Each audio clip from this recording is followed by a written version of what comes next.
അപ്പോൾ ഇന്നത്തെ പണി നമ്മുടെ സ്വന്തം നാട്ടിൽ തന്നെയാണ്, ചിറ്റൂരിൽ മണിയേട്ടൻ്റെ വീട്. എൻ്റെ യൂട്യൂബ് വീഡിയോ കണ്ടിട്ടാണ് മണിയേട്ടൻ എന്നെ വിളിക്കുന്നത്.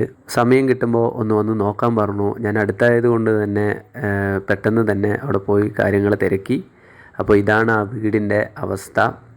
1-2 വട്ടം പെയിൻറ്റ് ചെയ്തതാണ്, പക്ഷേ അതിലൊന്നും വലിയ പ്രയോജനമില്ല എന്നാണ് മണിയേട്ടൻ പറയുന്നത്.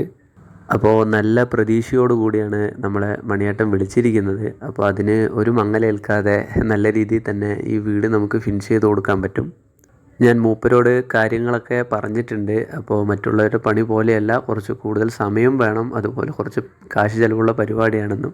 അപ്പോൾ യാതൊരുവിധ കുഴപ്പമില്ല, നമുക്ക് വീട് നന്നായി കിട്ടിയാൽ മതി എന്നാണ് മണിയേട്ടൻ പറഞ്ഞത്. ആറ്റുനോറ്റ് ഉണ്ടാക്കിയ വീട് ഇങ്ങനെ കിടക്കുന്നത് കാണുമ്പോൾ എല്ലാവർക്കും സങ്കടം തന്നെയാണ്. അത് അവരുടെ വീട്ടുകാരുടെ വിഷമത്തിൽ നിന്ന് നമുക്ക് മനസ്സിലായി. അപ്പോൾ ഞങ്ങളെ കൊണ്ടാവുന്ന പരമാവധി ഞങ്ങൾ ഈ വീട്ടിൽ ചെയ്തു കൊടുക്കും എന്ന വാക്കോടുകൂടി നമ്മളിവിടെ പണി തുടങ്ങിയിട്ടുണ്ട്. അപ്പോൾ ഇതിൻ്റെ ഓരോ ഘട്ടങ്ങളും ഞാൻ എന്തായാലും വീഡിയോ നമ്മുടെ ചാനലിൽ ഉൾപ്പെടുത്തുന്നുണ്ട്.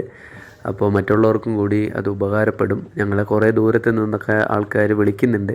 അപ്പോൾ നമുക്ക് എത്തിപ്പെടാൻ പറ്റാത്ത ഒരവസ്ഥയാണ്. അപ്പോൾ അടുത്തുള്ള പണികളൊക്കെയാണ് ഇപ്പോൾ ചെയ്തുകൊണ്ടിരിക്കുന്നത്.